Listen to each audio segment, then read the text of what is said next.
ABP news आपको रखे आगे।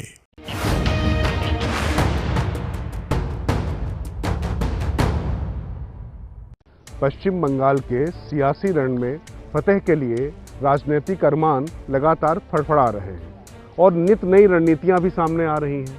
इनमें से कुछ रणनीतियां ऐसी हैं जिन पर खुलकर काम हो रहा है, कुछ सतही हैं और कुछ एक ऐसा राज है जिन पर बहुत बारीकी और गोपनीयता के साथ में शह और मात की बिसात बिछाई जा रही है। इनमें से ऐसी एक रणनीति है जिस पे हम आज राज की बात करने जा रहे हैं, क्योंकि ममता जहां अपनी सत्ता बचाने के लिए पूरी ताकत झोंके हुए हैं, वहीं बीजेपी वहां पर परिवर्तन का बाउंडर खड़ा करके ममता की तृणमूल को उड़ा देना चाहती है। ऐसी परिस्थितियों में लेफ्ट और कांग्रेस क्या कर रहे हैं, राज की बात यही छिपी हुई है, क्योंकि बीजेपी जो करने जा रही है उससे फायदा लेफ्ट और कांग्रेस को भी हो रहा है और लेफ्ट और कांग्रेस की जो रणनीति है उससे नुकसान ममता को हो रहा है। बंगाल में परिवर्तन का मुट्ठी भींचिए और कलकत्ता में ममता दीदी के कान तक पहुंचे ऐसे बड़े आवाज से बोलिए, भारत माता की, भारत माता की।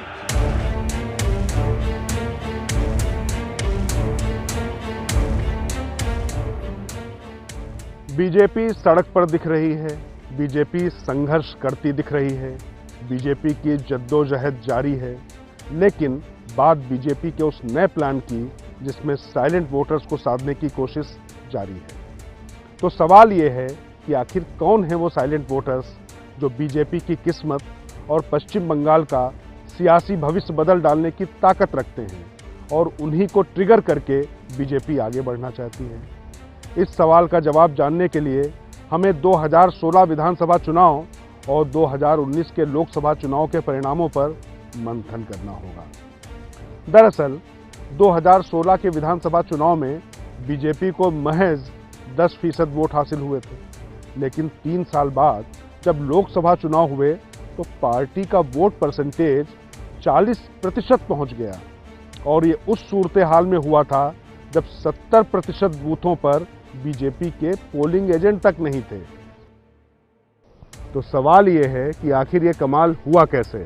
तो इसका जवाब है साइलेंट वोटर, जिसने बीजेपी को 10% वोटों से ले जाकर 40% पे जाकर खड़ा कर दिया। लेकिन सवाल फिर वही उठता है कि साइलेंट वोटर को बीजेपी पहचानेगी कैसे, क्योंकि वो तो साइलेंट है। तो राज की बात यही है कि बीजेपी इस साइलेंट वोटर्स को पहचान चुकी है और वोट प्रतिशत बढ़ाने वाली इस नब्ज को भी पहचान चुकी है। और ये साइलेंट वोटर है तो सत्ता के दबंगों के आजिज़ आ चुका है। ये साइलेंट वोटर वो है जो मुस्लिम तुष्टीकरण की राजनीति से आजिज़ आ चुका है और ये साइलेंट वोटर वो है जो कट दे देकर थक चुका है। दरअसल पश्चिम बंगाल में बड़ी आबादी ऐसी है जिसे सरकारी योजनाओं की पात्रता पाने के लिए तृणमूल के दबंगों को कट यानी कि कमीशन देना पड़ता है।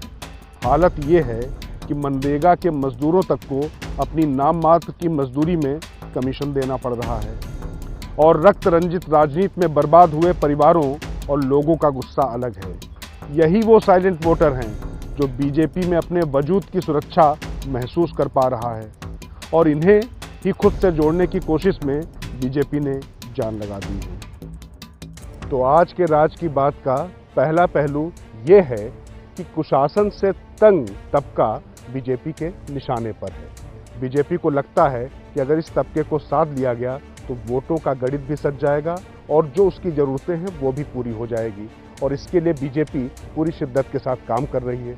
लेकिन लेफ्ट और कांग्रेस की बेबसी और निष्क्रियता भी बीजेपी के लिए सियासी संजीवनी का काम कर रही है।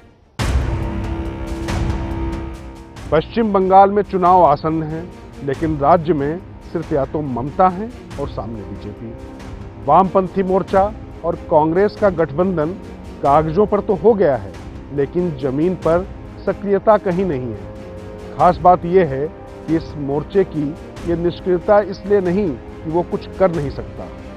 दरअसल ममता की ताकत लेफ्ट के कार्यकर्ताओं से ही है, जो बाद में तृणमूल में चले गए। लेफ्ट पार्टीज को लगता है कि ममता अगर हारती हैं तो उनका कार्यकर्ता और उनके नेता एक बार फिर से घर वापसी करेंगे और कैडर फिर मजबूत होगा। बंगाल के आम लोगों की एक अलग सा तहजीब है, एक अलग सा सोच है, इसको ये दरकिनार कर रहे हैं। हम लोग बंगाल की इसी सोच और बंगाल की ये तहजीब पे भरोसा रखते हुए, जहां आज़ादी की बात से अभी तक बंगाल के आम लोग कभी सांप्रदायिकता की मद्देनजर चुनाव में भाग नहीं लिया। बीजेपी चाहते हैं कि ध्रुवीकरण की बदौलत चुनाव जीते, चुनाव हो। वहीं कांग्रेस की पतली हालत भी अभी ऐसी नहीं है कि वो तृणमूल से टक्कर ले सके। ऐसे में दोनों दलों के लिए बीजेपी की जीत में कुछ आश्वस्त की अनुभूति हो सकती है। वैसे 2016 के विधानसभा चुनाव में वाम मोर्चा को मिले वोटों और लोकसभा में मिले वोटों का प्रतिशत देखेंगे तो भी समझ में आ जाएगा कि बीजेपी की जीत और ममता की हार में इस अंतर का बड़ा महत्व था। वाम मोर्चा और कांग्रेस दोनों को अब ये भली भांति समझ में आ चुका है कि वो जितना ज्यादा मजबूती के साथ में लड़ेंगे उससे ममता को ही सीधा फायदा होने वाला है। वैसे तो ये दोनों दल बीजेपी के साथ ना ही सियासी ना ही वैचारिक स्तर पर कहीं खड़े हो सकते हैं, लेकिन इन दोनों दलों को लगता है कि ममता की जो प्रतिशोधात्मक राजनीति है उससे बचने के लिए बीजेपी ही सही, क्योंकि ममता अगर दोबारा आती हैं तो इसके बाद लेफ्ट और कांग्रेस के वजूद का खतरा राज्य में और बढ़ जाएगा। दोनों दलों को ये लगता है कि बीजेपी के आने से कम उनका विपक्ष का रुतबा तो कायम रहेगा। इसीलिए सीपीएम महासचिव सीताराम येचुरी लगातार कह रहे हैं कि बीजेपी को अगर हराना है तो उससे पहले ममता को हराना है। इसके निहितार्थ बस समझने की जरूरत है। मतलब ये हुआ कि अगर बीजेपी राजनीतिक ध्रुव को पश्चिम बंगाल में बदलने में सफल होती है तो बहुत कुछ बदलेगा। और बीजेपी को बदलाव की उम्मीद इसलिए है क्योंकि जब साइलेंट वोटर की पहचान नहीं थी तब पार्टी 10% वोट से 40% तक पहुंच गई। ऐसे में उस वोटर से सीधे जुड़ जाने पर अगर मत प्रतिशत बढ़ता है तो सीटें भी बढ़ेंगी और बीजेपी का मिशन बंगाल पूरा हो सकता है। मिशन बंगाल में लगी बीजेपी के लिए लेफ्ट और कांग्रेस की निष्क्रियता और ओवैसी की सक्रियता भी काफी हद तक बिहार की तर्ज पर मददगार साबित हो सकती है। इसके साथ ही एक राज की बात और भी है।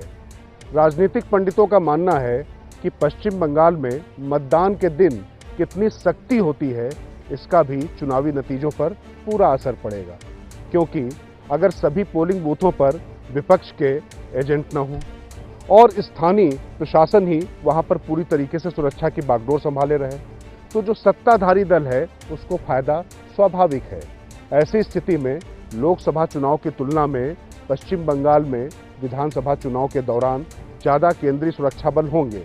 वैसे भी ये भूलना नहीं चाहिए कि बीजेपी के पूर्व अध्यक्ष और गृह मंत्री अमित शाह इस समय पार्टी के पश्चिम बंगाल में चाणक्य हैं।